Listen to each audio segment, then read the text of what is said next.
En 1928, la société Curtiss, alors un fabricant d'aviation de premier plan aux États-Unis, a acquis les actifs de Robertson Airlines à Saint-Louis, y compris leurs installations de maintenance. À partir de ces acquisitions, ils ont créé une nouvelle division nommée Curtiss Robertson Aircraft. En l'espace de 2 ans, la propriété de l'entreprise a subi des modifications, menant à l'établissement définitif du nom Curtiss-Wright pour l'organisation en 1936.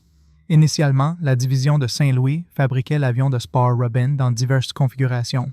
Par la suite, la société a introduit des modèles d'avions plus grands, notamment le Thrush, le bimoteur Kingbird et les imposants avions de transport Condor, ainsi que ses variantes sportives et d'entraînement. Au cours des années 1930, l'entreprise a frôlé la faillite, mais a retrouvé sa stabilité grâce à l'engagement du président Franklin Delano Roosevelt à soutenir l'industrie privée. En 1934, le Bureau of Air Commerce a commandé la création d'un avion léger contemporain adapté à l'aviation de loisirs. L'équipe d'ingénieurs a répondu avec le CW-19L, une conception entièrement métallique à aile basse qui a fait ses débuts en 1935. Ce nouvel avion biplace se distinguait par ses contours aérodynamiques élégants et un fuselage qui s'effilait distinctement vers l'empennage. Bien que la puissance de 90 chevaux du moteur d'origine se soit avérée insuffisante, l'intégrité structurelle de la cellule offrait une résilience considérable. Cette force inhérente a facilité l'intégration d'un groupe motopropulseur nettement plus puissant, et en 1937, la variante militaire, désignée A-19R, a effectué son vol inaugural. Ce modèle était équipé d'un moteur Wright R975E3 développant 420 chevaux. L'avion présentait des capacités de performance remarquables. Son taux de montée était d'environ 1900 pieds par minute, atteignant une altitude de 23 000 pieds en seulement 15 minutes. Concernant ses caractéristiques de vol, l'A-19R s'est avéré idéalement adapté à l'instruction des pilotes de chasse. Par conséquent, sa variante ARM a fait l'objet d'importantes acquisitions par des nations telles que la Chine, Cuba et divers pays d'Amérique latine. À ce stade, la société Curtiss-Wright avait déjà orienté son attention principale vers l'exécution de contrats militaires. Durant cette période, plus précisément la seconde moitié des années 1930, la menace palpable de guerre imprégnait l'atmosphère mondiale. De nombreuses nations aux économies en difficulté étaient désireuses d'acquérir des avions à des coûts considérablement réduits. Ces avions, bien que peut-être pas à la pointe de la technologie, étaient indéniablement aptes au combat. Il faut aussi se souvenir de la ferveur généralisée pour les théories de la puissance aérienne de Giulio Douhet, qui captivait la communauté aéronautique, ainsi que des bombardements aériens brutaux de centres urbains en Espagne et en Chine. Par conséquent, le développement d'un avion de chasse dérivé du modèle CW-19 semblait être une progression entièrement rationnelle. En 1938, un groupe de conception dédié, sous la direction de Willis Wells, a commencé à travailler indépendamment sur un nouveau projet. Leurs efforts étaient éclairés par la doctrine dominante du chasseur léger de cette époque. Néanmoins, les ingénieurs américains ont adapté ces principes avec leur propre interprétation distincte. Alors que la conception française d'un chasseur léger impliquait une cellule réduite associée à un moteur moins puissant, les ingénieurs aux États-Unis ont rapidement opté pour un système de propulsion d'une force considérable. La présomption était que la cible principale de ce nouvel avion serait les formations de bombardiers et son taux de montée exceptionnel lui permettrait d'engager efficacement les chasseurs d'escorte hostiles. En conséquence, la nouvelle conception a été plus précisément catégorisée comme un intercepteur. Ce cadre conceptuel est né du vice-président de la société, l'ingénieur George Page, qui a reconnu le potentiel d'un avion de combat dans la conception antérieure du CW-19. Le 22 septembre 1938, le pilote d'essai Ned Warren a effectué le vol inaugural du premier prototype du CW-21. Bien qu'officiellement désigné intercepteur, le nom bien connu de Demon, qui a gagné en popularité après-guerre, n'a probablement pas été utilisé en pratique durant sa vie opérationnelle. Tout au long de sa carrière opérationnelle, y compris lors des engagements de la campagne de Java, le nouveau chasseur, CW-21, a conservé une nette similitude visuelle avec son prédécesseur, dont il a adopté les principes de conception fondamentaux. Néanmoins, le train d'atterrissage fixe a été jugé inadapté pour un avion de chasse, ce qui a conduit à concevoir les jambes du train principal pour une rétraction vers l'arrière dans de larges carénages sous l'aile pendant le vol, bien que la roulette de queue soit restée fixe. L'équipe de conception a également renforcé l'aile et la section arrière du fuselage. L'avion était propulsé par le moteur radial à 9 cylindres Wright R1920 G5 Cyclone. Cette unité produisait 1000 chevaux, sa puissance diminuant à 850 chevaux à une altitude de 3 ou 300 pieds. Une hélice métallique tripale à pas variable était installée. Le plan d'armement initial prévoyait d'équiper le chasseur de 4 mitrailleuses synchronisées de calibre 30 montées dans le fuselage avant. Néanmoins, la décision finale a été prise en faveur de 2 mitrailleuses lourdes de calibre .50. L'avion était monoplace et la verrière du pilote glissait vers l'arrière sur des rails. Malgré sa construction entièrement métallique, le chasseur affichait un poids étonnamment faible, de seulement 3800 livres. Cela lui conférait un taux de montée exceptionnel, 800 pieds par minute. Certes, le coût d'une telle performance était l'absence de blindage et de réservoir de carburant auto-obturant. Fin 1938, une fois les essais du premier CW-21 terminés, l'avion fut démonté et emballé. Il fut envoyé en Chine, étant donné que la compagnie Curtiss assemblait depuis longtemps des biplans Hawk II et Hawk III dans ce pays, et était même copropriétaire d'une usine d'avions à Nankin. Après un long voyage maritime et terrestre, l'appareil arriva à destination le 28 février 1939. En mars, l'avion fut piloté pour la première fois par le pilote d'essai principal de la filiale, Robert Fawcett. Cet appareil américain visita Kunming et Chengdu, participant à des simulations de combats aériens contre divers chasseurs qui composaient la flotte hétérogène de l'armée de l'air chinoise. Parmi eux se trouvaient les Dewoitin DP-510 français, ainsi que les soviétiques I-15 et I-16. Peu après, l'occasion se présenta de tester le nouveau chasseur en combat réel.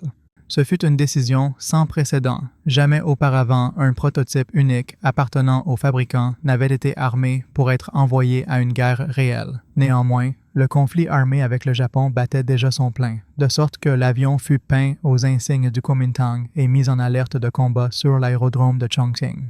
Le 29 mars, l'appareil décolla pour la première fois avec quelques I-15, mais ils ne trouvèrent pas l'ennemi. Cependant, 4 jours plus tard, lors d'une attaque aérienne sur Chongqing, le CW-21 décolla juste au moment où la dernière bombe explosait. Le chasseur s'éleva verticalement, atteignant 10 000 pieds en seulement 2 minutes. C'est là que le CW-21 affronta pour la première fois les Japonais, ou plus précisément, les bombardiers Fiat BR-20 acquis auprès de l'Italie. Robert Fawcett réussit à en toucher un. Le bombardier commença à fumer et fut contraint d'atterrir en territoire chinois. Fin avril 1939, les négociations entre la Chine et la compagnie Curtiss-Wright portèrent finalement leurs fruits. L'entreprise accepta de fournir 3 chasseurs CW-21 terminés et 27 autres sous forme de kits. Pour un coût supplémentaire, les Chinois acquirent également ce premier prototype. Néanmoins, sa durée de vie touchait à sa fin. En juin, cet appareil avait été détruit avec succès. Le premier des 3 avions commandés par les Chinois, le modèle 21-2, fut piloté personnellement par Willis Wells le 20 mars. En 1940, 2 fuselages supplémentaires rejoignirent les essais, le 21-3 et le 21-4. Sur les appareils de production, l'armement fut renforcé à la demande du client. 2 mitrailleuses supplémentaires de calibre fusil furent ajoutées à la paire déjà existante, les installant également dans le fuselage. Curieusement, tant qu'il fut aux États-Unis, ce chasseur vola sans armement, car il était formellement classé comme un aéronef civil. Ils équipèrent l'avion d'un moteur Air 1820 G5, qui générait 1000 chevaux. Le poids structurel fut augmenté à 3150 livres. La vitesse maximale à une altitude de 17 000 pieds était de 315 miles par heure. Sur le modèle 21-3, la compagnie testa également une caractéristique nouvelle, 2 réservoirs de carburant fixes sous les extrémités des ailes. L'entreprise nourrissait des ambitions significatives. Début avril de cette année-là, l'appareil fut exposé à des représentants de la marine à Anacostia. Les ingénieurs développèrent 2 variantes embarquées, le P257 équipé d'un moteur en ligne Allison V1710 refroidi par liquide et le P250 avec le Air 1820. Les 2 conceptions intégraient un nouveau système de rétraction du train d'atterrissage, similaire à celui du modèle CW-21B. Le commandement de la marine examina les 2 conceptions, mais en août 1940, il les rejeta comme étant inadéquates. Pour aggraver la situation, lors du retour de la base, le 3e prototype s'écrasa et subit des dommages.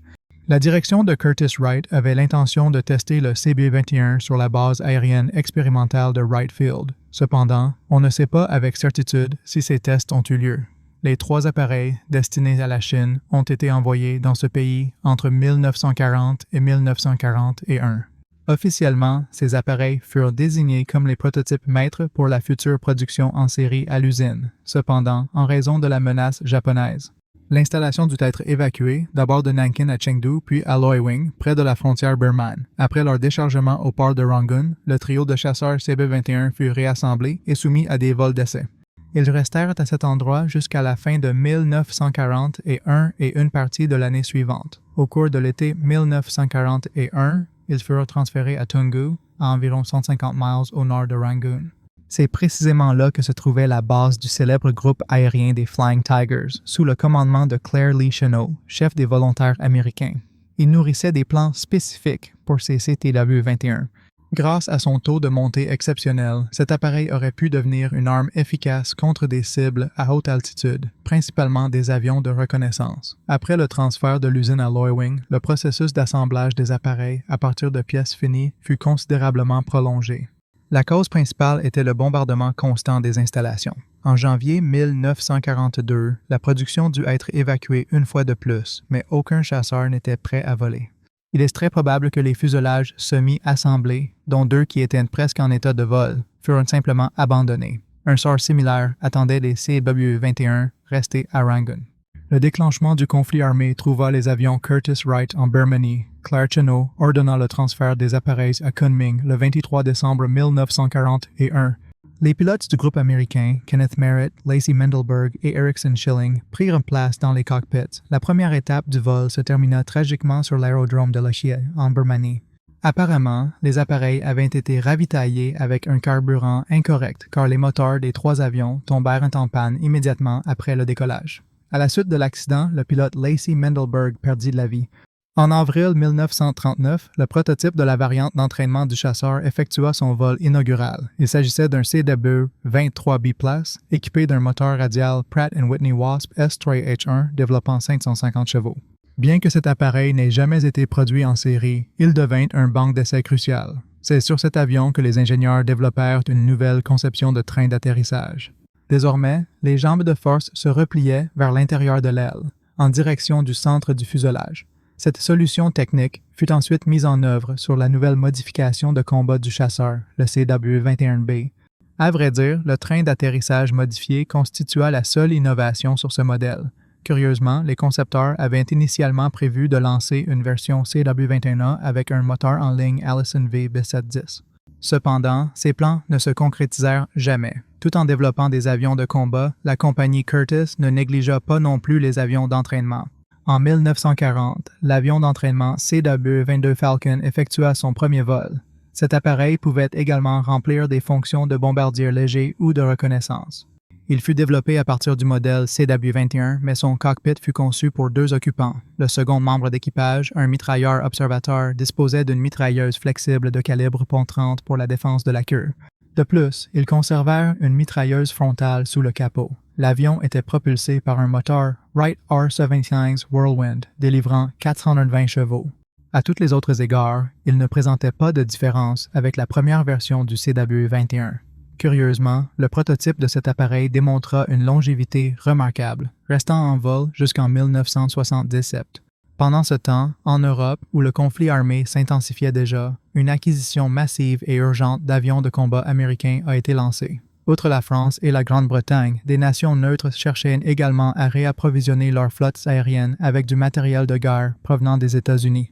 En janvier 1940, plus précisément aux Pays-Bas, un représentant de la compagnie, Edward Walton, est arrivé dans le pays. Il a commencé à proposer activement un lot de 36 chasseurs aux forces armées locales. Walton assurait que les appareils étaient déjà entièrement assemblés et équipés. Par conséquent, l'installation de leur propre armement ou de leur propre radio ne serait pas faisable, même si cela aurait considérablement réduit le coût. Tel était le traitement réservé au gouvernement qui se trouvait dans une situation désespérée à cette époque. De plus, M. Walton mentait effrontément. Début 1940, il n'existait aucun lot d'avions déjà préparé. Il n'existait que 4 exemplaires du CW-21, un prototype et 3 appareils destinés à la Chine qui n'avaient pas encore quitté la chaîne de montage. Finalement, le 17 avril 1940, les Pays-Bas ont signé un contrat pour 24 chasseurs CW-21B et des pièces de rechange, d'une valeur d'1 747 905 $. Malgré les affirmations initiales du vendeur, les avions ont été commandés sans armement. Les Néerlandais prévoyaient d'installer eux-mêmes leur propre mitrailleuse belge modèle 36 de calibre 7,65 mm. Cependant, Hitler a ignoré la neutralité internationale et a occupé les Pays-Bas ainsi que la Belgique. Cela a laissé les aviateurs sans les canons belges qu'ils attendaient. Dans une situation désespérée, Ils ont inclus d'urgence des mitrailleuses américaines de calibre .30 et 1 million de cartouches pour celles-ci dans le contrat. Cela s'est produit le 11 mai, à peine 3 jours avant que l'armée néerlandaise ne cesse sa résistance. Même après la capitulation des Pays-Bas, le fabricant n'a pas perdu son client. Le gouvernement du pays en exil a décidé d'envoyer les avions acquis aux Indes orientales néerlandaises pour renforcer son aviation coloniale. Pour la MLK NIL, un nouvel accord contractuel avec les Américains a été signé le 11 juillet. En 1940, la condition de livraison était explicite. Les 2 premiers avions sont sortis de la chaîne de production en août, 12 en septembre et les 10 restants en octobre. Outre les chasseurs de combat, les Néerlandais ont acquis 36 avions d'entraînement CDE-22 et 25 appareils de la version améliorée CDE-22B, qui présentaient une forme de cabine différente. Certains d'entre eux sont arrivés à destination, mais leur participation au combat réel a été minimale. Par la suite, les Australiens ont acheté la plupart des CW-22 commandés. 12 appareils de cette série ont servi au 49e groupe de chasse. Comme ses prédécesseurs, le Falcon était un modèle exclusivement destiné à l'exportation. La Turquie a acquis 50 appareils CW-22B, tandis que 25 autres étaient destinés à des pays comme la Bolivie, le Chili, le Pérou et la Colombie. Le prototype du CW-21B, qui fut également le premier appareil de production, a été soumis à des essais en vol à la mi-septembre. Curtiss Wright a livré les 24 avions à l'île de Java entre fin octobre et début décembre 1940. En février 1940, ils ont été assemblés sur l'aérodrome d'Andir, près de la ville de Bandung. Par rapport à la première version, le CW-21B a légèrement augmenté son poids, mais est resté un appareil très léger, avec un total de seulement 3 380 livres, dont environ 1300 correspondaient au moteur. À titre de comparaison, le chasseur britannique Hurricane Mark Quench, sur lequel ces mêmes pilotes passeraient plus tard, pesait près de 4 700 livres. Grâce à une excellente aérodynamique, la vitesse a été augmentée à 333 miles par heure à une altitude de 18 000 pieds. Le taux de montée et le plafond de service ont également connu une augmentation. Le 1er mars 1941, le 2e escadron a été officiellement constitué sur l'aérodrome d'Andir, aux côtés du premier. Il a été intégré au 4e groupe aérien de la Force aérienne néerlandaise. Aux Indes orientales, les pilotes ont effectué leur entraînement en vol directement sur l'aérodrome d'Andover. L'entraînement, dirigé par le premier lieutenant Henry Anamayet, visait à accélérer leur coordination au combat. L'escadron a été transféré à l'aérodrome de Mouse Body en juin 1941.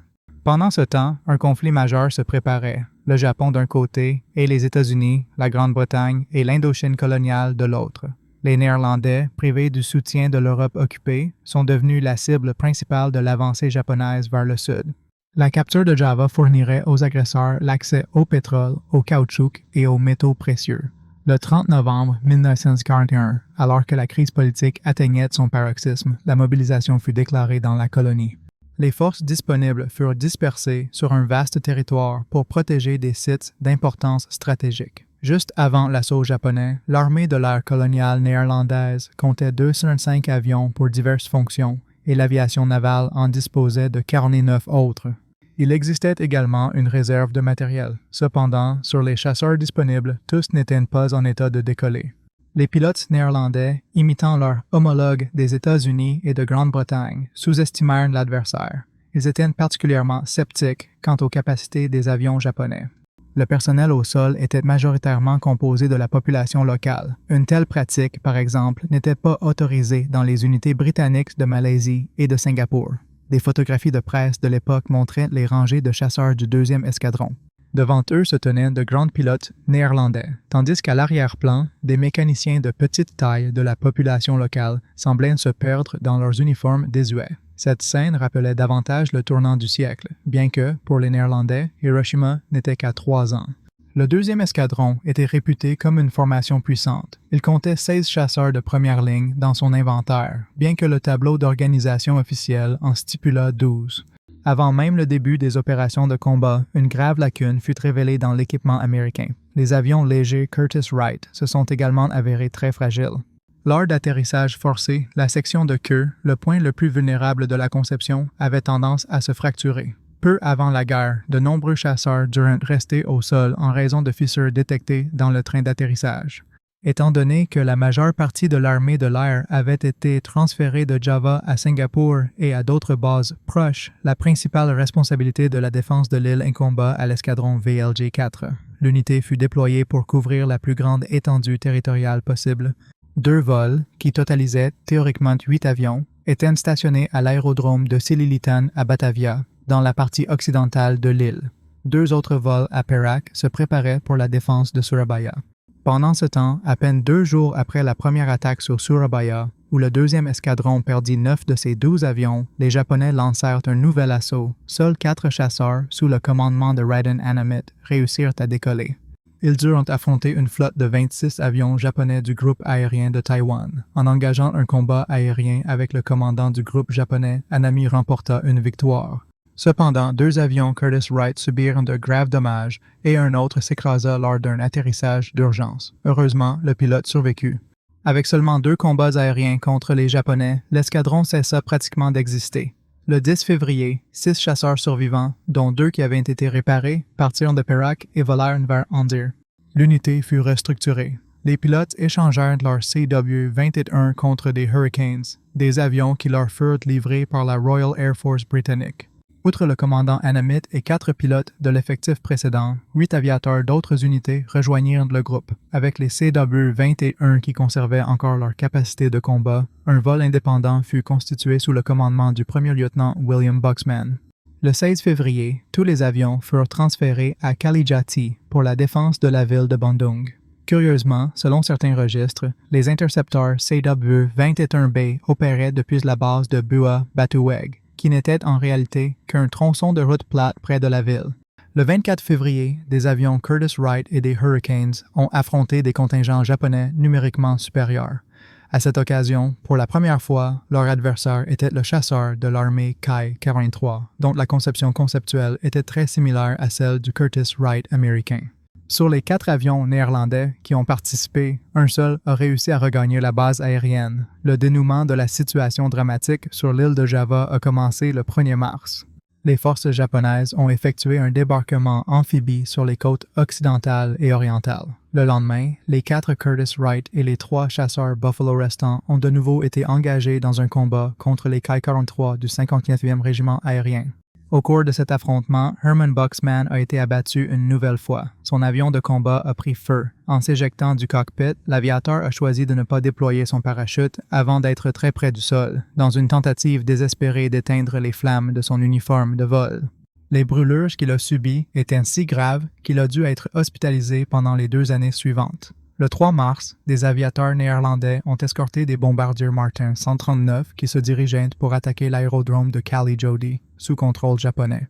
Et précisément, le lendemain, au cours d'un combat défensif contre les forces japonaises, l'armée de l'air néerlandaise a perdu ses 3 derniers avions Curtiss Wright et 7 chasseurs Buffalo. Le 8 mars 1942, les troupes néerlandaises stationnées sur l'île de Java ont capitulé.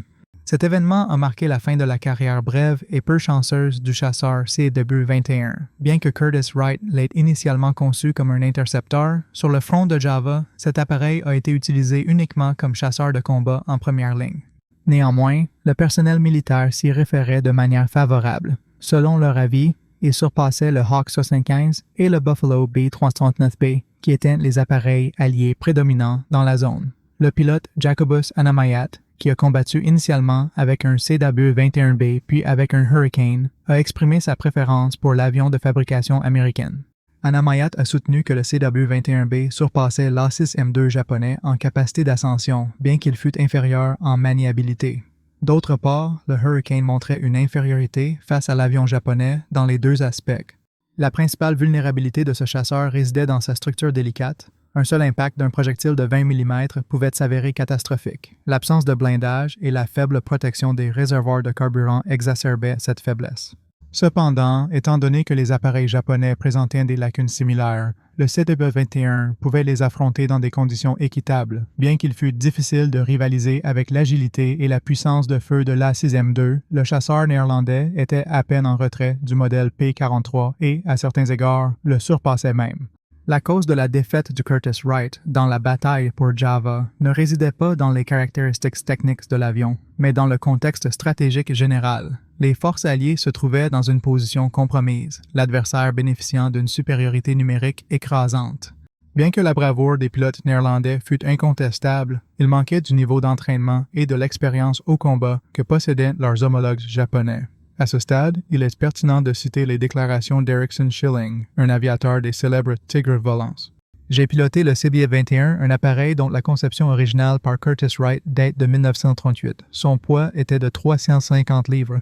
Cet appareil surpassait le Zero en vitesse de 10 miles par heure. Son taux de montée était supérieur de 2600 pieds par minute. De plus, il pouvait piquer 100 pieds par minute plus vite et effectuer des virages plus serrés qu'un Zero.